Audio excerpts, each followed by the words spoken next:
But that middle market is one of the hardest to make work because you have to buy the land at the right price, and you have to hit a construction number that allows you to be able to offer rents at that middle market level to be able to make the deal viable and make it financeable and have it work for the equity investors that are involved. Frank, thank you so much for meeting with me. It's great to have you on Infinite Niches and dive into what you're working on. So tell me a little about your niche and, as a developer, what you're focused on right now. We are primarily multifamily developers, and we develop throughout the entire state of Florida. And what we really specialize in is the middle market. So there's top of the market, then at the bottom there's what's traditionally called affordable. Yeah. We try to go for the middle, which includes workforce housing. Yeah. And is somewhat below whatever the most expensive rent in the market. And what stands out to me, especially as you were just speaking here at the event, you're not doing small 50 unit, 100 unit, 200 unit. You're doing these mega multi-phase development, mixed use, probably have parks. I got to imagine all the different things go into it. But tell me about this project you're working on right now that you said 6 phases. It is. Each phase that we do, most projects that we do are at least 300 units because of operational efficiency, right? The operational expense per unit goes down because you have fixed costs that you're distributing over more units. So 100 or 200 unit deals don't usually end up being as efficient as we need to be. The one you're referencing here in Skyway Marina District in St. Petersburg is an old office park. It became obsolete. So it was 360,000 square feet of office. And it was headquarters for a firm that no longer needed it, no longer had to use it. So they ultimately sold it, and we had it zoned and upzoned in a couple of different respects to permit 2,084 units in 6 phases and 70,000 square feet of retail. So that's anchored by a Sprouts grocery store, which is right in the middle, and our ground floor retail in the multifamily kind of forms a ring around that Sprouts. So we create kind of a town center. Very cool. So we're going to go one phase at a time. The first one's under construction now. It's 401 units with 12,000 square feet of retail on the ground floor. That sits next to the Sprouts. Yeah. So there's a total of 28,000 square feet in the Sprouts part of the project, which is really the front door. So the ingress and egress points aren't either side of it. Yeah. And then later on this year, we'll be breaking ground on the second phase of multifamily, which is another 303 units with 17,000 square feet of retail on the ground floor. So altogether, that'll form the front of the project, which is along 34th Street, the most trafficked street in all of Pinellas County. Amazing. Also, it happens to sit in the city of Florida. How far is it from the water? Is this pretty close to the water? Well, it's called the Skyway Marina District because it is right on the water. Great. So from the highest floors, you do have water views of the Atlantic Ocean. Amazing. So, yeah. So we're very close to the water on both sides. Bay on one side because the peninsula kind of narrows at that point. Okay. The peninsula that is Pinellas County. So it's called the Skyway Marina District because that's where the greatest concentration of marinas in St. Petersburg is. And what's interesting is when you think about development, it is a very niche segment of the business. When I say that, it's highly risky. It takes a lot of time. But what I love about developers is that you're taking a plot of land, or in your case, an old building that had no more use, and probably people overlooked it and said, this is not going to work. But you and your team had the dream to make something new of it, to knock it down, redevelop it. And this is not a 1 year, 2 year risk. You're investing probably, I would imagine, 5, 7, 10 years in the future, or maybe even longer. Yeah, this is at least a 12-year project. 12 years. We acquired the office park back in 2021. Yeah, wow. We went through 2 years worth of zoning, upzoning, site planning, and really putting detail on the vision, because you raise a great point. Development is all about vision. You see something, and then you have a vision for something else to replace it. And in our case, we don't do any projects that involve gentrification. So when we've taken a property and turned it into multifamily, it's usually repurposing some obsolete use, either an old retail mall, an office building that is either obsolete or no longer used at all, or a vacant piece of land that's just kind of fallen through the cracks over the years. And this is one of those. It was an office building that was built. It was office park with several buildings that was built in the 70s. And, at this point, large format office with 60,000 square foot floor plates, which is what this had, is really set up for like a cubicle farm. Yeah. There's no need for that anymore. So it was a perfect place to serve a need, because the middle market is one of the most needed segments of the multifamily market in St. Petersburg and Pinellas, and frankly, all of Florida. because high-end rent, there's a lot of offering and a lot of places where that's being done. But that middle market is one of the hardest to make work because you have to buy the land at the right price, and you have to hit a construction number that allows you to be able to offer rents at that middle market level to be able to make the deal viable and make it financeable and have it work for the equity investors that are involved. I mean, that's as we all know, that's one of the hottest topics in America, let alone here, is affordability. Affordable. And so I got to imagine, it's funny how the legislators sometimes just say, build cheaper housing. And you're like, we need your help. So, and to me, it feels like there's got to be this partnership, especially when they say you got to be real retail, and some developers don't want retail. I love what you said about building this market square around the grocery store. It sounds like you're going to be able to live there, walk around, walk to get your groceries, walk to take care of your pets, and have playgrounds for the kids. Why is that a hard thing to do for so many people? Because I found in other cities, grocery is a big risk. Retail is a big risk. What is it about you all that you've figured out how to make this work? One of the reasons that it's difficult is that you need a lot of land. Yeah. So the fact that we were able to find a 34-acre defunct office park or obsolete office park is part of what made it work. Got it. So for us to build 2,084 units, which was the maximum density that we could build, we had land left over. When we build the 6 phases that we've set out for all of the multifamily, we still had several acres left. And what we wanted to do was create that town center feel so that it becomes a live, work, play kind of apartment community, right? Because we have more people than ever that are working. And it's very, very easy for them to be able to go downstairs to a grocer that also has prepared foods, that also has grab and go.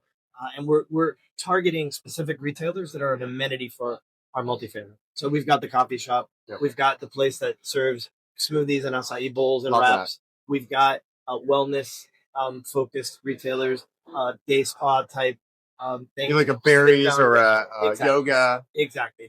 That's what we're targeting, because not only are they good retailers and they pay rent, they carry themselves and justify themselves on their own, but they provide an invaluable amenity for our multifamily tenants. So they're going to choose our community over other communities that don't offer.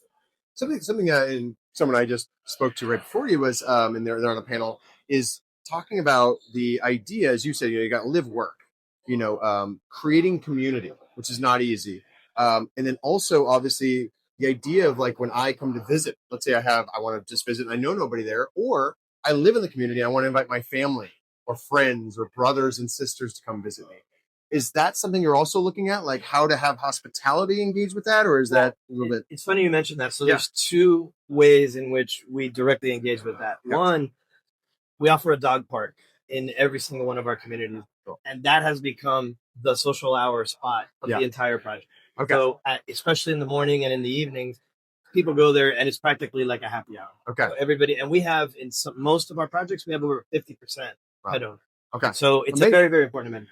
But the second thing we do is that we host several socials per month. Usually it's 2 to 3 times a month. We'll host social. We'll bring in a group that does a wine tasting for people. We'll bring in a group that does some sort of art-related project that people can engage in. We'll do something like invite food trucks, come in and show their wares and make an offering for just a day for the tenants. And we put it together and we pay for it. But it really helps us create a sense of community. And it really helps with resident retention because they really like living there. They like their neighbors. They want to continue engaging with that type of environment and that type of neighbor where they do interact. And again, it comes back to sense of community. It's not just the roof over their head.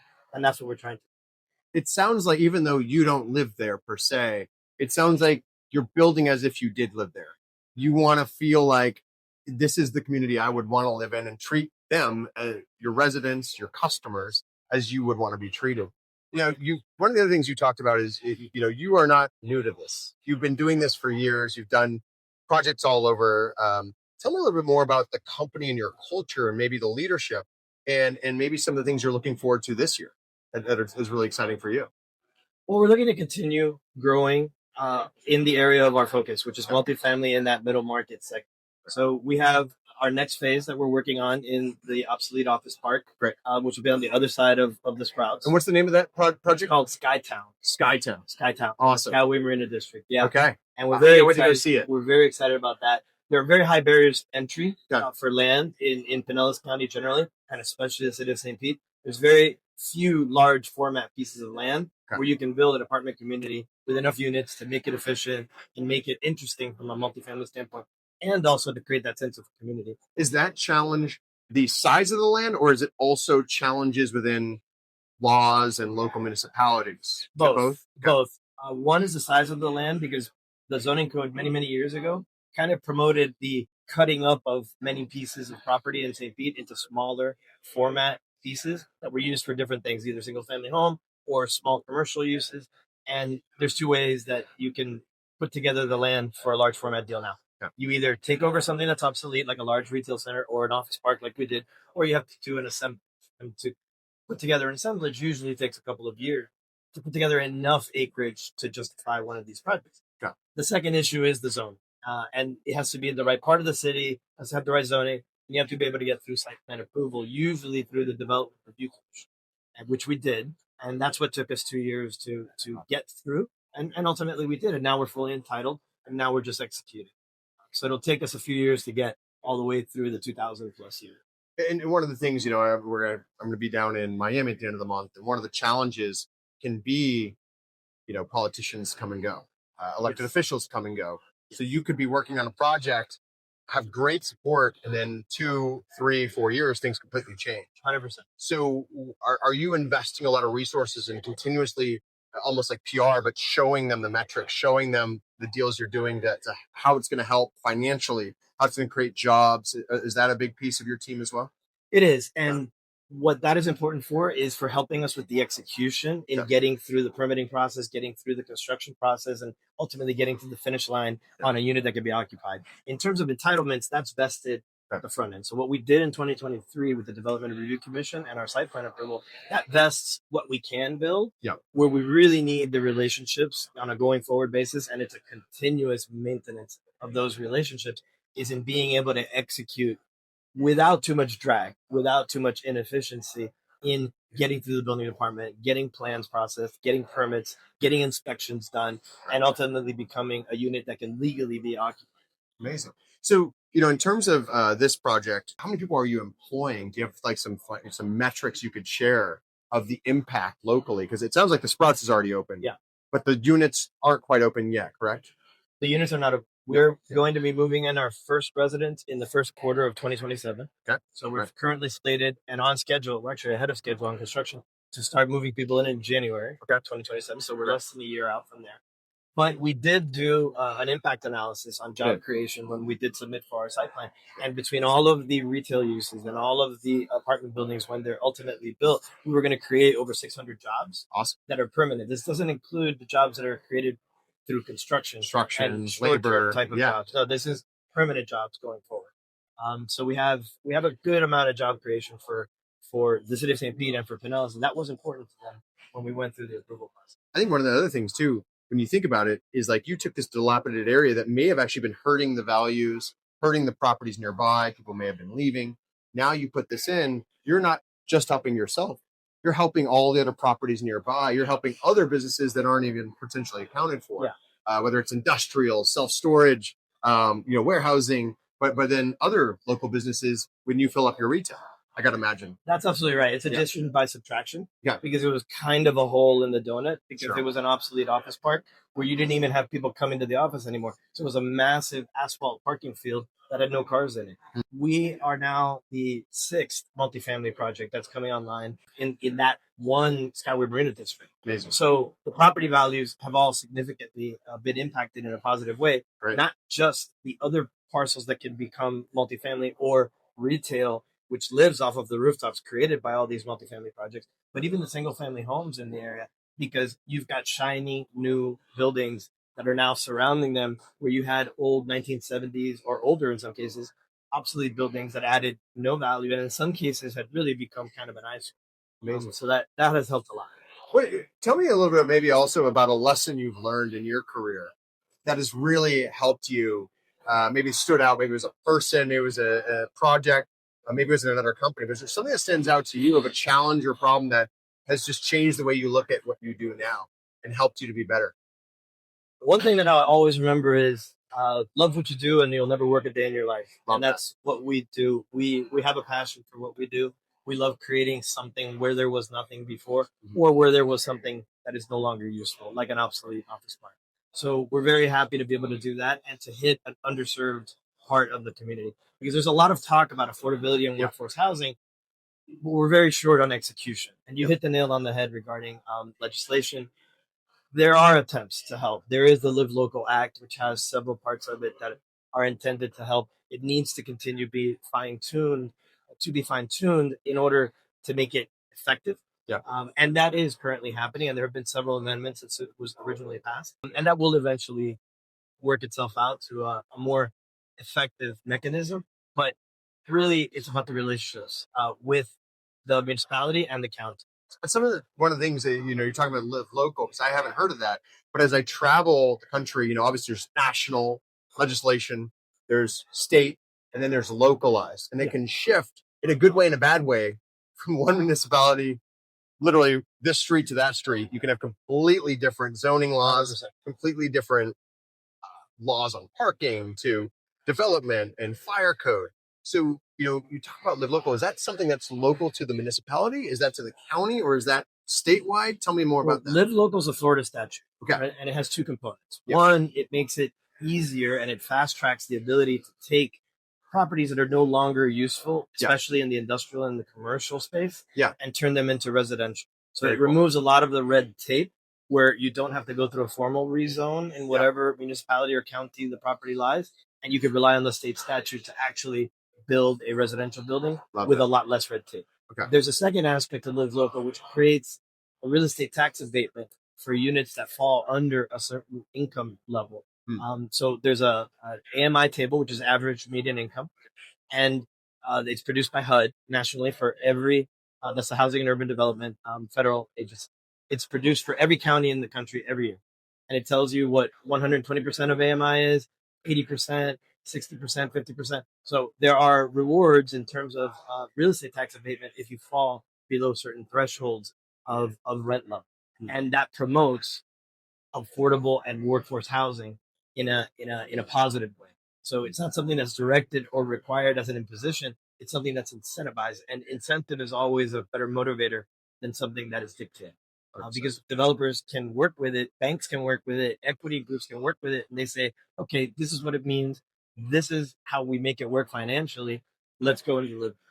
I love this. Well, so obviously, how many projects are you working on at any given moment across your company?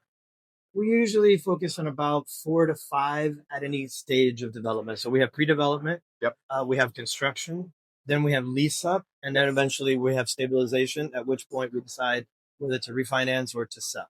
So, and we've done both. So between those 4 different phases, we're usually involved in 4 to 5 projects at a time. And do you generally self-manage, or you prefer to have third-party managed partners? So we always bring in a third-party manager that has the local presence.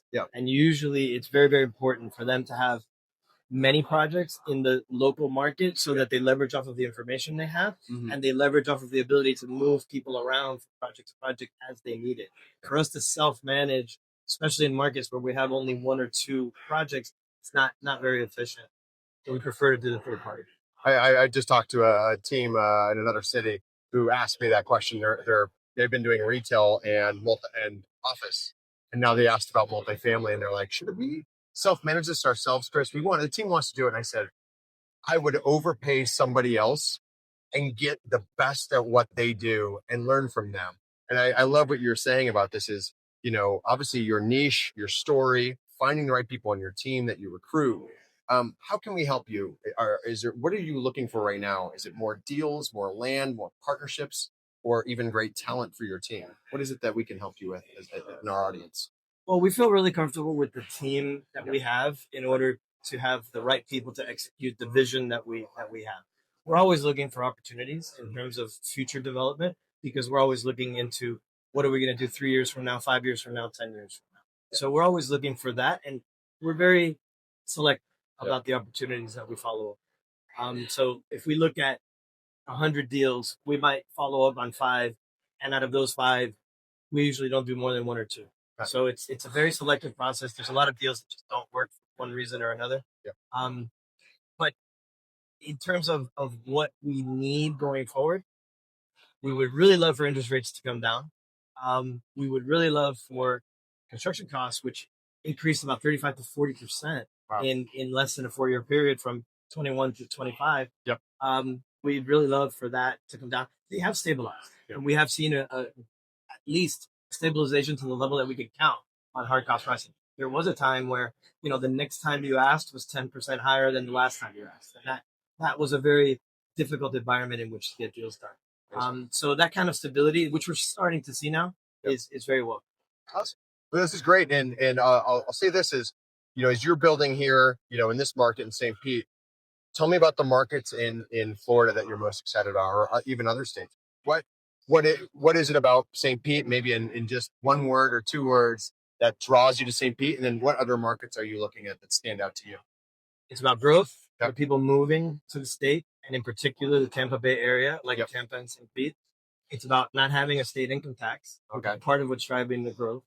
Climate is a big driver for people every time they go through a winter in the Northeast or in the Midwest, some other parts of the country that have less desirable climate. So when you put it all together, Florida is the growth story. It's where people are moving to. And it used to be that people were coming and having vacation homes. Now we're seeing entire companies relocate. So we've seen a lot of Wall Street companies relocate permanently to Miami, to Fort Lauderdale, to Palm Beach. And we've seen some locate, like ARK Investments, relocated to St. Petersburg. They were a Wall Street firm and they permanently relocated here. So we're seeing a lot of fundamental relocation, not just I'm going to go there for 6 months a year and have a vacation home kind of situation. So that is what we're banking on. We have worked in other states. We've done deals in Texas. We've done deals in Nevada, but our bread and butter is Florida. I'm born and raised in Miami. Yeah. Our firm, Altus Cardinal, was founded in Coral Gables, but our work is all over the state of Florida. We've done projects in Jacksonville, in Orlando, in Tampa, Pasco County, Fort Lauderdale, St. Petersburg, Miami. And we just love almost every corner of Florida. And each one has its own dynamic that makes it special and makes it work. This is so great. Well, thanks for your time, Frank. This has been a blast. It's been a pleasure. Appreciate it. And I can't wait to come see your projects. We'll have to meet up when I'm down in We'll set it up. We'll set it up. We'll do a tour. Thank you all. Love it. All right.